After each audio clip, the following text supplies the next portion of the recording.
चलो ऐसे सामान का नाम बताओ जो हमारे काम आती है, जो हमें आराम पहुंचाती है। भैया ये फोन, मतलब यह फोन ना बहुत ही ज्यादा काम आता है। इसी से मैं म्यूजिक सुनता हूँ, इसी से मैं बातें करता हूँ, आपकी वीडियोस देखकर पढ़ता हूँ। यह फोन में मुझे बहुत आराम मिलता है। मैं घर पर खाना, कपड़े, सामान ही मंगवा लेता हूँ। भैया यह बाइक मेरा बहुत काम आता है, मैं इसी से घूमता हूँ, यह मुझे बहुत आराम दिलाता है। तो देखो, कोई भी ऐसी चीज जिससे हमारी आवश्यकता पूरी होती है ना, जो हमारी नीड को पूरा कर सकती है ना, वह रिसोर्सेस है। जैसे पंखा, पंखे से क्या हवा आती है। बाइक कहीं ले जाने में मदद करती है। मोबाइल बहुत कामों में हमारी मदद करती है। तो ऐसी कोई भी चीज जिससे हमारी जरूरत पूरी हो, वह एक रिसोर्स है दोस्त। हाँ भैया, देखो, वह जो सामान है ना, वह टेक्नोलॉजिकली एसेसिबल भी होना चाहिए। मतलब ऐसा नहीं होना चाहिए कि मोबाइल बना दिए हैं लेकिन वह कोई काम का नहीं है। हम ना ही उससे फोटो खींच सकते हैं, ना ही हम गाना सुन सकते हैं। तो वह सामान टेक्नोलॉजिकली एसेसिबल होनी चाहिए।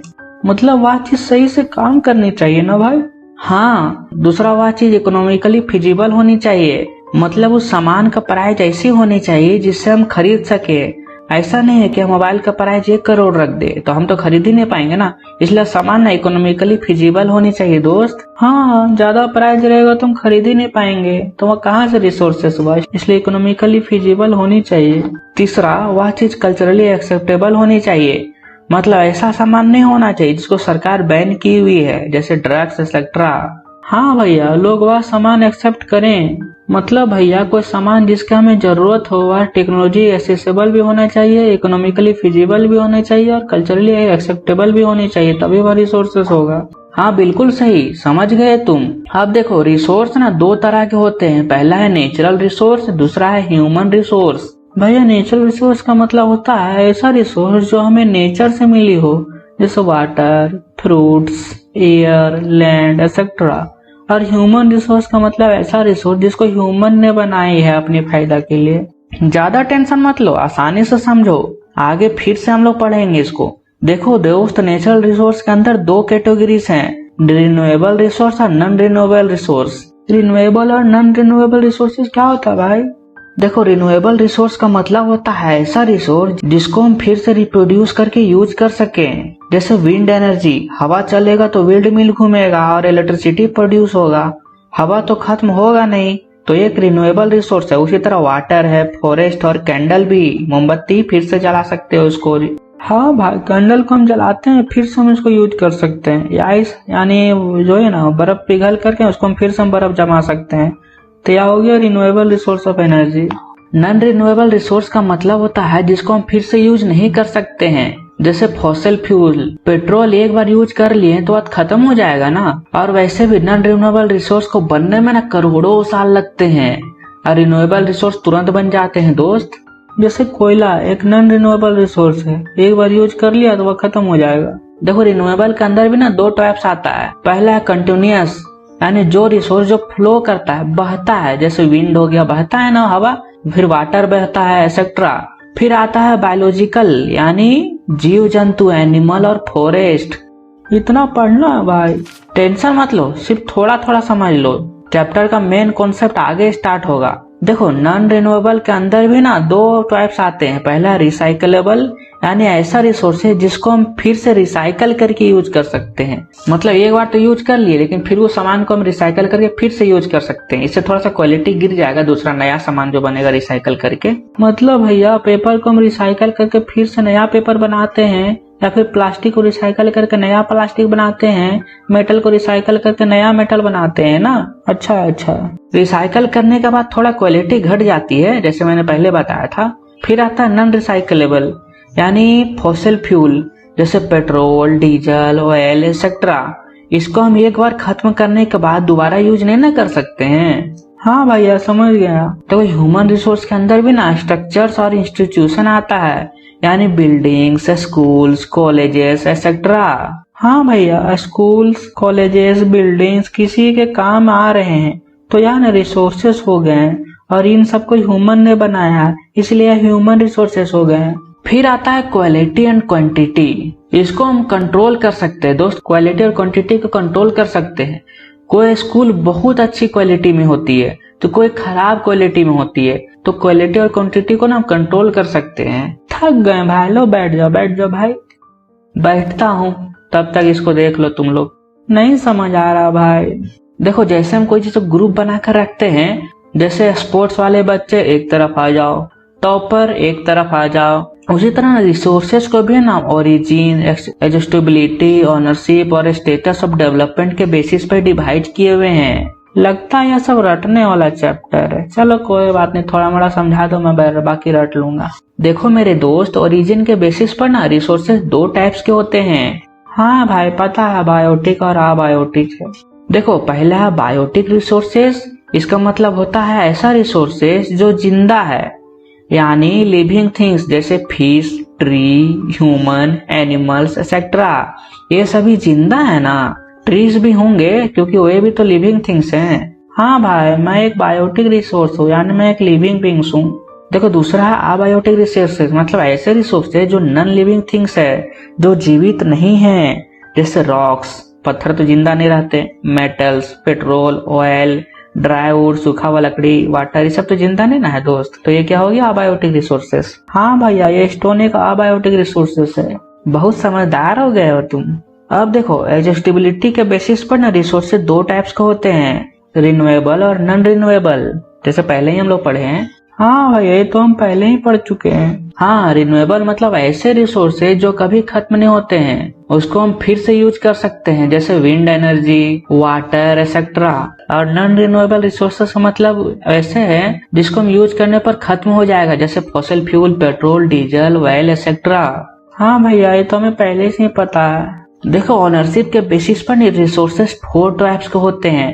पहला है इंडिविजुअल रिसोर्सेज, दूसरा है कम्युनिटी रिसोर्सेज, तीसरा है नेशनल रिसोर्सेज और चौथा है इंटरनेशनल रिसोर्सेज। दोस्त हाँ भैया बताइए।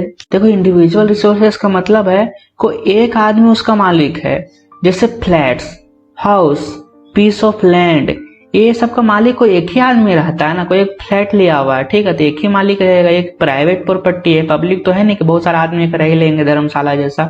तो जिसको कोई इंडिविजुअल ऑन करे ना, उसको हम इंडिविजुअल प्रॉपर्टी कहते हैं, इंडिविजुअल रिसोर्सेज कहते हैं। समझ गए ना। हाँ भैया, जैसे मेरा घर का मालिक मैं ही हूँ, या एक प्राइवेट प्रॉपर्टी है, इसलिए यह ना घर एक इंडिविजुअल रिसोर्सेज हुआ ना। वेरी गुड दोस्त। देखो कम्युनिटी रिसोर्सेज का मतलब ऐसे रिसोर्सेज जिसके सबके लिए अवेलेबल है, जैसे पब्लिक पार्क, पिकनिक स्पॉट्स, इस सब में तो बहुत सारे पब्लिक जा सकते हैं ना। तो कम्युनिटी, बहुत सारे कम्युनिटी जा सकते हैं, जिसको कम्युनिटी रिसोर्सेज कहते हैं। हाँ भाई, सबके लिए रहेगा तो वह पब्लिक प्रॉपर्टी होगा, जिसको हम कम्युनिटी रिसोर्सेज कहते हैं। बहुत इजी है सब, बहुत इजी है। अब देखो नेशनल रिसोर्सेज क्या होता है, ऐसे रिसोर्सेज जिसको गवर्नमेंट या फिर नेशन यानी हमारे जो कंट्री है ना वो कंट्रोल करके रखे, जैसे railways, tunnels, other government property. ये सब रेलवेज को कौन कंट्रोल करके रखता है, गवर्नमेंट। तो ये नेशन का प्रॉपर्टी हो गया, नेशन मतलब देश होता है, तो देश का प्रॉपर्टी हो गया, इसलिए इसको नेशनल प्रॉपर्टीज कहते हैं। हाँ भाई, गवर्नमेंट तो कोई इंडिविजुअल के प्रॉपर्टी को एक्वायर कर ही सकती है, तो राइट से गवर्नमेंट का, यदि वह प्रॉपर्टी पब्लिक के काम आएगी तभी, ऐसा नहीं कुछ को ले लेगा वो लोग। हाँ बिल्कुल सही। यदि यहाँ रोड बनेगा और किसी का जमीन उसके बीच में आएगा तो गवर्नमेंट उसको ले लेगी और कुछ पैसा ना ऑनर को दे देगी। हाँ भाई, इंडिया के बाउंड्रीज के 22 किलोमीटर के बाहर जो भी चीज रहेगा ना वो इंडिया का हो जाएगा। हाँ, अब देखते हैं इंटरनेशनल रिसोर्सेज क्या होता है। देखो कोई कंट्री के बाउंड्री के बाहर ओशियन में 200 न्यूट्रिकल माइल्स के अंदर तक जो कुछ भी आएगा ना वो इंटरनेशनल रिसोर्सेज होगा। जैसे इंडिया के बाउंड्री के बाहर 200 न्यूट्रिकल माइल्स के अंदर, ठीक है, ये लगभग 300 किलोमीटर के आसपास, 200 किलोमीटर के आसपास आएगा। उसके बाहर जो भी आएगा सब इंटरनेशनल रिसोर्सेज होगा। कोई एक कंट्री इसको यूज नहीं करेगा, इसको ना बहुत सारे कंट्री यूज करेंगे। इसके लिए परमिशन भी लेनी पड़ती है, यूज करे कि नहीं करे। हाँ भाई समझ गया मैं, मजा आ रहा है। देखो दोस्त, स्टेटस ऑफ डेवलपमेंट के बेसिस पर रिसोर्सेज 4 टाइप्स के होते हैं। टेंशन मत लो, सब आसान है। पहला है पोटेंशियल रिसोर्सेज, दूसरा है डेवलप रिसोर्सेज, तीसरा है स्टॉक और चौथा है रिजर्व। हाँ भाई, पोटेंशियल रिसोर्सेज क्या होता है, देखो ऐसे रिसोर्सेज जो कहीं पर पाए जाते हैं लेकिन कोई इसका यूज नहीं कर रहा है। जैसे राजस्थान में बहुत गर्मी पड़ती है तो वहां पर हम ना सोलर और विंड एनर्जी ले सकते हैं, लेकिन लोग यूज ही नहीं कर रहे हैं। मतलब रिसोर्सेस है लेकिन वहाँ इतनी डेवलपमेंट नहीं हुई है कि हम उसका यूज कर सकते, उस रिसोर्स का यूज कर सकते हैं। सोलर लाइट होगा ही नहीं, सोलर जो मटेरियल बनता होगा ही नहीं, तो कहाँ से यूज करेगा। हाँ भाई, डेवलपमेंट होगी, सोलर प्लेट लगेगी तब ना। ही। अब देखो, डेवलप रिसोर्सेस नाम के जैसा है, ऐसा रिसोर्स जो कि डेवलप है, हम उसका अच्छे से यूज कर रहे हैं और हमें पता है कि कौन से रिसोर्स कहाँ पर कितनी पाई जाती है। हाँ भाई, डेवलप रिसोर्स का मतलब वही जो रिसोर्स जो डेवलप है। ही। अब देखो स्टॉक क्या है, देखो यह कुछ पोटेंशियल रिसोर्सेस का जैसा है। मतलब कोई जगह पर रिसोर्सेस है लेकिन हमारे पास मशीन, टेक्नोलॉजी और ये सब नहीं है जिससे हम रिसोर्सेस को एक्सट्रैक्ट कर सके, यूज कर सके। जैसे हम जानते हैं कि वाटर में हाइड्रोजन और ऑक्सीजन रहती है, H2O, हाइड्रोजन ऑक्सीजन हुआ ना।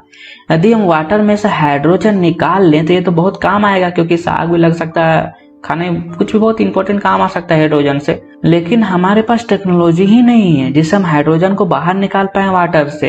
लेकिन पोटेंशियल रिसोर्सेस में क्या होता है, टेक्नोलॉजी तो रहता है लेकिन फिर भी लोग उसको यूज नहीं करते। लेकिन ये जो स्टॉक में इसमें टेक्नोलॉजी ही नहीं रहता है। हाँ भैया, समझ गया मैं। अब आखिरी देखो, रिजर्व क्या होता है। देखो, रिजर्व ऐसे रिसोर्सेस है जिसको हम जानबूझकर यूज नहीं कर रहे हैं। हम जानते हैं कि रिसोर्स को कैसे यूज करना है, हमारे पास टेक्नोलॉजी भी है, फिर भी हम यूज नहीं कर रहे हैं। मतलब हम जानते हैं मेहनत करने से फल मिलेगा, सफल होंगे, लेकिन फिर भी हम नहीं कर रहे हैं। वैसे ही है ये रिजर्व। हम ना इस जो रिजर्व है इसको हम फ्यूचर जनरेशन के लिए बचा कर रखे हुए हैं, समझ रहे हो ना। मतलब जो भी हमारे पास रिसोर्सेज को फ्यूचर जनरेशन के लिए बचा कर रखे हुए, इसलिए इसको यूज नहीं कर रहे हैं। ठीक है, ये जो रिजर्व है ना स्टॉक के अंदर आता है। हाँ भैया, रिवर वाटर को हम इलेक्ट्रिसिटी बनाने में यूज कर सकते हैं, जिसको हाइड्रो एनर्जी कहते हैं, लेकिन बहुत कम जगह पर इसको यूज किया जा रहा है। फ्यूचर जनरेशन के लिए बचा कर रखा हुआ है ना। चलो कोई नहीं। देखो दोस्त, रिसोर्सेस को ना नेचर ने हमें फ्री में दिया हुआ है, लेकिन यार रिसोर्सेस को बहुत कम लोग कंट्रोल करते हैं। लेकिन बहुत सारे रिसोर्स ना बहुत कम लोगों के पास है, बाकी लोगों के पास कुछ नहीं है। हाँ भाई, रिसोर्सेस बहुत कम लोगों के पास बहुत ज्यादा है।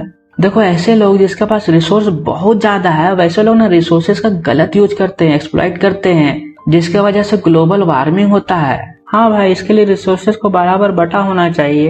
एक आदमी बहुत बड़ा अंडरग्राउंड बोरिंग किया हुआ है तो उसके पास बहुत ज्यादा पानी है, और वहीं दूसरे आदमी के पास ना कुछ भी नहीं है, कुआं भी नहीं है, बोरिंग भी नहीं, इसलिए बहुत ज्यादा पानी की कमी है।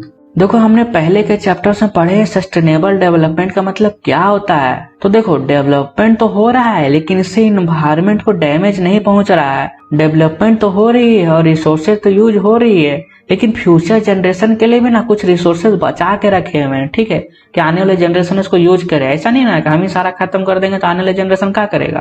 तो इसी को बोलते हैं सस्टेनेबल डेवलपमेंट, जब हम रिसोर्सेज फ्यूचर जनरेशन के लिए बचा के रखे हैं। देखो दोस्त, ये 1992 में एक इंटरनेशनल अर्थ समिट किया गया था, जिसमें 100 से भी ज्यादा ना हेड स्टेट के लोग आए थे। ये ना ब्राजील में हुआ था। ठीक है, रो करके कोई स्टेट था ब्राजील में, वहां इकट्ठा हुए थे लोग। भाई 100 से भी ज्यादा लोग इकट्ठा क्यों हुए थे ब्राजील में? अर्जेंट प्रॉब्लम सॉल्व करने के लिए, इन्वायरमेंट प्रोटेक्शन करने के लिए, सोशियो इकोनॉमिक डेवलपमेंट करने के लिए हुआ था भाई। एक कंट्री के लिए नहीं बल्कि सभी कंट्री के लिए हुआ था, ये ग्लोबल लेवल पर हुआ था दोस्त। हाँ भैया, सिंपली वे लोग इन्वायरमेंट, अपना नेचर को बचाना चाहते थे। एजेंडा 21 में ना एक एजेंडा रखा गया था। इस मीटिंग को करने का ये चाहते थे कि पूरी दुनिया ना सस्टेनेबल डेवलपमेंट करने पर फोकस करे, इकोनॉमिक डैमेज ना हो, पॉवर्टी भी खत्म हो जाए, सबको डिजीज भी ना हो, डिजीज कम हो जाए। मतलब ये फ्यूचर जनरेशन पे थोड़ा ज्यादा ध्यान दे रहे थे। हाँ भैया। भाई, रिसोर्सेज को प्लान करने से क्या होगा? देखो, यदि हम रिसोर्स को प्लान करेंगे ना तो रिसोर्सेज का हम अच्छे से यूज कर पाएंगे, जैसे रिसोर्सेज बर्बाद नहीं होगी। जैसे इंडिया में एक जगह पर बहुत ज्यादा रिसोर्स है लेकिन दूसरी जगह पर रिसोर्स बिल्कुल भी नहीं है।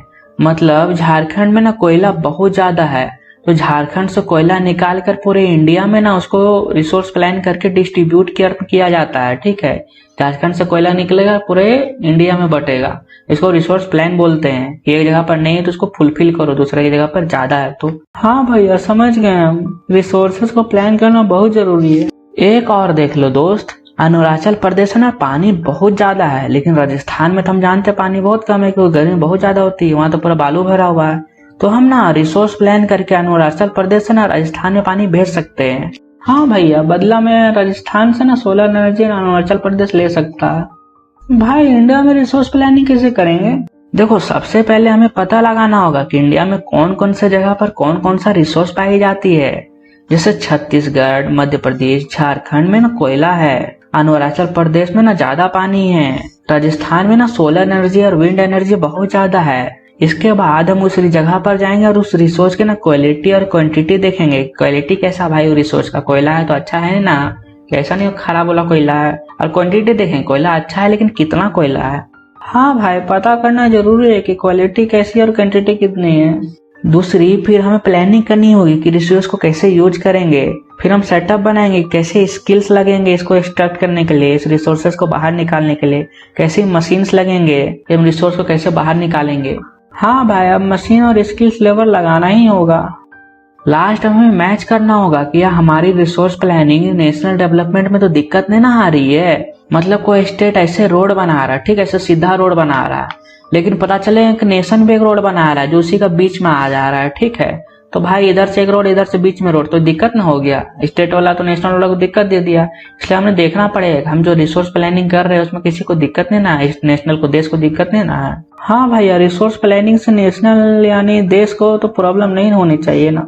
देखो दोस्त, हम लैंड पर रहते हैं, जमीन पर रहते हैं, कोई लोग उड़ते हैं, छोड़ो हटाओ सबको, लेकिन लैंड को ना अलग अलग तरीकों से यूज करते हैं। यह एक नेचुरल रिसोर्स है जो कि बहुत इंपॉर्टेंट है। हाँ भैया, जमीन तो बहुत ज्यादा ही जरूरी है। देखो इस पाई चार्ट को, इसमें क्या दिख रहा है बताओ मेरे दोस्त। भाई इंडिया में 43% प्लेन लैंड है, 30% माउंटेन और 27% प्लेटू है। देखिए हमको पता है फैक्ट, मैं शॉर्ट्स देखता हूँ। हाँ देखो, प्लेन रोड मतलब सीधा जमीन, माउंटेन मतलब जानते ही पहाड़ पर्वत है, प्लेटू मतलब थोड़ा सा ऊपर उभरा की और जैसा जमीन रहेगा उसको प्लेटू कहते हैं। समझ गए भाई, जमीन कैसे यूज हो रहा है, लैंड कैसे यूटिलाइज हो रहा है। देखो हमारी जमीन में ना फॉरेस्ट है, दूसरी ऐसी जमीन है जिसमें खेती बिल्कुल भी नहीं हो सकती है, जैसे बैरन लैंड मतलब बंजर जमीन, और फिर नॉन एग्रीकल्चर यूजेस के लिए जमीन है जिसमें बिल्डिंग्स बने हुए हैं, रोड्स बने हुए हैं, फैक्ट्रीज बनी हुई है। 3 तरह का समझ गए। पहला हम फॉरेस्ट है, दूसरा हम बंजर जमीन है जिसमें खेती नहीं हो सकती, तीसरा में नॉन एग्रीकल्चर यूजेस के लिए मतलब बिल्डिंग्स, रोड्स और फैक्ट्रीज बनी हुई है। हाँ भाई, फॉरेस्ट है, खेती नहीं होने वाला जमीन है ना। चलो अच्छा है। ऐसी जमीन जो खाली है लेकिन उसमें खेती नहीं होती है। खाली जमीन भाई लेकिन खेती नहीं होती है, ऐसी कौन सी जमीन है भाई जो खाली भी है लेकिन खेती भी नहीं होती है। देखो पालतू जानवर घास खा सके वैसी जमीन है, ऐसी जमीन जिसमें थोड़ी बहुत पेड़ उगे हुए हैं और फिर खाली है वो। तीसरा, ऐसी जमीन जिसमें खेती ना 5 साल से नहीं हुई है, ठीक है, 5 साल से ज्यादा समय में खेती नहीं हुई है। 3 समझिए। पहला जिसमें पालतू जानवर घास खा सके, दूसरा जिसमें थोड़ा मोड़ा पेड़ है बाकी खाली है, तीसरा जो 5 साल से ज्यादा समय से खेती नहीं हुई है। समझ गया। हाँ भाई समझ गया मैं। अब देखो, एक होती है फैलो लैंड यानी खाली जमीन, तो पहला टाइप से इसका करेंट फैलो लैंड। तो ऐसी खाली जमीन, ऐसी फैलो लैंड जिसमें ना 1 साल से कम समय से खेती नहीं की गई है। दूसरी है other than current fallow land, ऐसी जमीन जिसमें 1 से 5 साल के बीच में कभी खेती नहीं हुई है। हाँ भाई, फैलो लैंड भी समझ गए, याद करने वाला चैप्टर है यार। अब आती है नेट सोन एरिया यानी खेती करने वाली जमीन। तो देखो ऐसी जमीन जिसमें 1 साल के अंदर खेती की गई है। हाँ भाई समझ गया मैं। अब हम लैंड यूज पैटर्न को देखते हैं दोस्त, इसमें हम एक पैटर्न देखेंगे। हाँ भाई बताइए। देखो दोस्त, लैंड यूज पैटर्न ना 2 चीजों पर डिपेंड करता है। पहला फिजिकल फैक्टर पर यानी ज्योग्राफी यानी लैंड कहाँ पर है, दूसरा सॉइल यानी वह लैंड की ना मिट्टी कैसी है, ठीक है, बंजर तो नहीं ना है, तीसरा क्लाइमेट कैसा है, मतलब पता चलेगा ना कि भाई साल में कभी बारिश होती भी है कि नहीं है। तो समझ गए। तो ये फिजिकल फैक्टर समझ गए, ज्योग्राफी, सॉइल और क्लाइमेट, मतलब वह जमीन कहाँ है, उसका मिट्टी कैसी है और क्लाइमेट वहाँ कैसा है, ठीक है। लोगों को अच्छे लोकेशन पर घर लेना चाहिए, मिट्टी और मौसम भी अच्छी होनी चाहिए। अब देखते हैं ह्यूमन फैक्टर को। पहला है पॉपुलेशन डेंसिटी यानी उस जमीन पर कितने आदमी रहते हैं। यदि हमें वहाँ मेडिटेशन कोचिंग खोलनी है तो पता चलेगा पॉपुलेशन बहुत ज्यादा है, लोग बहुत ज्यादा हल्ला कर रहे हैं। हाँ भाई, शांति रहना बहुत ज्यादा जरूरी है, शांति बुलाओ रे। एक और टेक्नोलॉजी भी होनी चाहिए ना उस जगह पर। जैसे मुझे फास्ट इंटरनेट की बहुत ज्यादा जरूरत है, लेकिन पता चले कि हम ऐसे लैंड पर चले गए हैं जहाँ पे 5G, 4G, 3G छोड़ दो, 2G इंटरनेट भी बढ़िया से नहीं आती है, तो मैं वहाँ क्या करूंगा, मेरे लिए तो बर्बाद है ना वो। इसलिए टेक्नोलॉजी भी होना बहुत जरूरी है। हाँ भाई, वह जगह तो आपके लिए बेकार है, कुछ फैक्ट्स और फिगर को देख लेते हैं। पहला, हमारे पास 93% लैंड है जिसको हम यूज कर सकते हैं। दूसरा, टोटल एरिया ना 3.28 मिलियन स्क्वायर किलोमीटर है। तीसरा, खेती करने के लिए ना 54% लैंड अवेलेबल है। हाँ भैया समझ गया मैं। देखो ईयर 1952 में ना एक नेशनल फॉरेस्ट पॉलिसी बनाया गया था जिसमें बताया गया था कि कोई भी देश के जो एरिया है ना उसका 33% लैंड में ना कम से कम फॉरेस्ट होना ही चाहिए भाई। जैसे कोई देश का यदि 100 स्क्वायर किलोमीटर है तो उसमें 33 स्क्वायर किलोमीटर ना फॉरेस्ट होना ही चाहिए। तो भाई इंडिया की क्या हालत है? अरे नहीं यार, इंडिया में 33% से तो बहुत कम फॉरेस्ट है यहाँ पर। बहुत कम फॉरेस्ट है 33% से। फॉरेस्ट रहेगा तो बैलेंस बना रहेगा ना भाई। भाई बहुत पढ़ ले हैं, आप बताओ लैंड डिग्रेड कैसे करता है, लैंड खराब कैसे हो रहा है, बताओ ना भाई। बहुत सारे फैक्टर्स पर डिपेंड करता है, जैसे डिफॉरेस्टेशन, यानी बहुत लोग ना बहुत ज्यादा ही पेड़ काट दे रहे हैं अपना फायदा के लिए। पेपर बनाना है तो पेड़ काट दो, न्यूज पेपर के लिए पेड़ काट दो, फिर गेट दरवाजा खिड़की सब के लिए पेड़ काट दो। हाँ भाई यार, तो बहुत दिक्कत की बात है। लोग बहुत सारे अपने फायदा के लिए ना पेड़ काट देते हैं। यदि हम पेड़ काट देंगे तो उससे सॉइल इरोजन होता है, वहाँ की मिट्टी ना बह कर चली जाती है पानी के बरसात के मौसम, या फिर हवा रहेगा तो उड़ कर चल जाएगी मिट्टी, तो वहाँ गड्ढा हो जाएगा, सॉइल इरोजन हो जाएगा। फैक्ट्री से अपने वेस्ट के पानी को भी ना नदी में बहाती और साथ में ना मिट्टी पर जमीन पर भी छोड़ देती, जिससे लैंड खराब हो जाता है। बहुत दिक्कत है भाई, अब गवर्नमेंट को ही कुछ करना चाहिए। सरकार तो करेगी, हमें भी कुछ करना होगा ना दोस्त। देखो सबसे पहले तो ना अफॉरेस्टेशन करना होगा, मतलब पेड़ लगाओ यार। बहुत पेड़ काट दिया, पेड़ लगाओ। फैक्ट्रीज को वेस्ट को भी ना लैंड में नहीं फेंकना होगा, जमीन में नहीं फेंकना होगा भाई, पानी में नहीं फेंकना होगा, कहीं मत फेंको उसको। प्लांट को भी रक्षा करने के लिए कुछ किया जाए, ठीक है। हाँ भाई, अब तो करना ही होगा। हमें तो पता ही है कि सॉइल यानी मिट्टी ना बहुत ज्यादा जरूरी है, उसी के ऊपर पेड़ पौधे उगते हैं और हम रहते हैं ना। हाँ भाई, बात तो सही है। हम जो जमीन पर रहते हैं उसके अंदर बहुत सारे लेयर्स हैं। देखो इसको, देख लिए भाई। ये देखो, ये है टॉप सॉइल, जिसको हम अभी अपने हाथों से छू सकते हैं। हम नीचे बाहर जाइए, जहाँ जमीन खाली है उसको छूए, वो टॉप सॉइल है। फिर ये देखो सेकंड लेयर पे ना, ये है सब सॉइल, यहाँ पर सैंड एक्सेट्रा है। एक लेयर के अंदर फिर एक लेयर आता है, थर्ड लेयर, ठीक है। सबस्टेंटम वेदर पेरेंट रॉक है, ठीक है। यानी इस लेयर पर ना वेदर मौसम का ना बहुत ज्यादा प्रभाव पड़ता है। इसी में रॉक, पत्थर, ये सब चट्टान पाए जाते हैं। फिर चौथा लेयर पर आता है अनवेदर पेरेंट बेड रॉक, ठीक है। ये गंदा वाला रॉक नहीं, बेड रॉक। इसमें वेदर का कोई प्रभाव नहीं पड़ता है, बेचारा सबसे अंदर रहता है। भाई सॉइल ही बहुत तरह की होती है ना। अब याद करना शुरू कर दो, ठीक है, रट्टा मार। देखते हैं एलुवियल सॉइल को, ठीक है। देखो यह बहुत इंपॉर्टेंट सॉइल है, यह बहुत जगह पर फैला हुआ है। पूरा का पूरा नॉर्दर्न प्लेन ना एलुवियल सॉइल से बना हुआ है। यह हाईली फर्टाइल सॉइल है, मतलब बहुत ज्यादा उपजाऊ। यहाँ पे खेती करोगे ना, बड़े मस्त वाला खेती होगा। यह सॉइल 3 नदियों से मिलकर बना हुआ है, ठीक है। 3 नदी इसको डिपोजिट करते हैं सॉइल को। पहला नदी है इंदस नदी, दूसरा है गंगा नदी, तीसरा है ब्रह्मपुत्र नदी, ठीक है। मेन नदी इसको डिपोजिट करता है, 1 नंबर में आ सकता है, रट लो। अच्छा भाई, इसके अंदर 2 तरह का सॉइल है। पहला है खादर और दूसरा है बांगर सॉइल। ये खादर ना न्यू एलुवियल सॉइल है, ठीक है, नया है, लेकिन ये ज्यादा फर्टाइल है। और ये बांगर सॉइल है ना, ये है ओल्ड एलुवियल सॉइल, ये लेस फर्टाइल है। पागल हो जाएंगे यार पढ़। हिम्मत रखो यार, हिम्मत रखो, मेरा भी तो जान जा रहा पढ़ा के। दूसरा देखो, ये है ब्लैक सॉइल, इसको ना ब्लैक कॉटन सॉइल भी कहते हैं। इसमें ना बहुत ज्यादा ही कॉटन उगता है, इसको कॉटन उगाने के लिए लोग यूज करते हैं। अच्छा भाई, कॉटन अच्छा चीज है, अच्छा से उग रहा है, चलो कोई नहीं। ये डेक्कन प्लेटू मालवा एमपी के तरफ पाया जाता है।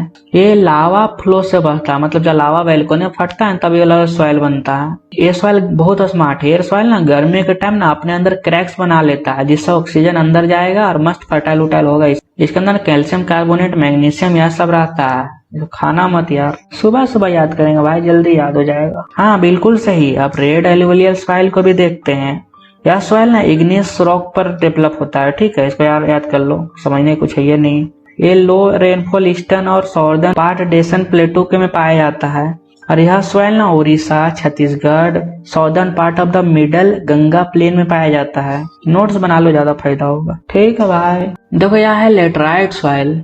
यह ना बहुत हाई टेम्परेचर और हैवी रेनफॉल वाले एरिया में पाया जाता है, मतलब गर्मी बहुत ज्यादा होगा और बारिश बहुत ज्यादा होगा। यह एक एसिडिक सॉइल है, ठीक है, बहुत ज्यादा मतलब एसिड है भाई, देख लो। यह सॉर्दर्न स्टेट में पाया जाता है, जैसे महाराष्ट्र, उड़ीसा, वेस्ट बंगाल। इसमें टी और कॉफी बहुत ज्यादा उगता है, बहुत ज्यादा टी कॉफी पीते हो ना, देख लो। एसिडिक की जगह पे उगता है। और घर में हम मिट्टी लाएंगे और टी और कॉफी उगाएंगे भाई। हमको भी पिलाओ यार, थक गए हैं।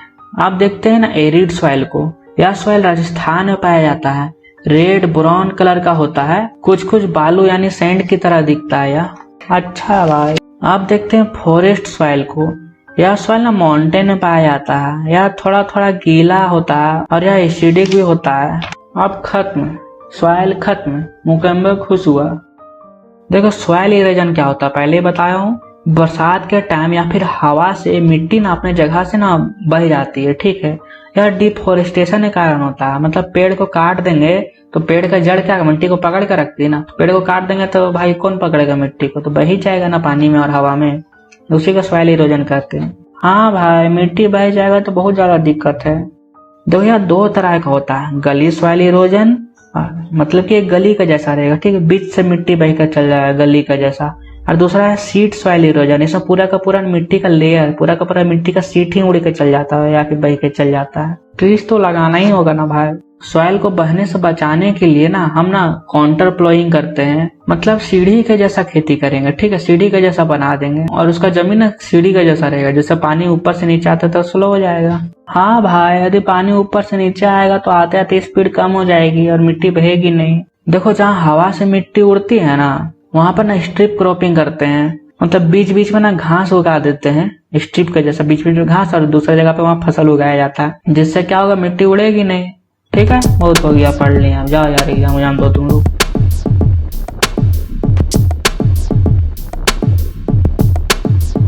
तो दोस्त यदि वीडियो अच्छी लगा हो तो चैनल सब्सक्राइब कर लीजिए और अगल बगल जो वीडियोस को देख लीजिए। तो मिलते हैं अगले वीडियो में, तब तक के लिए जय हिंद।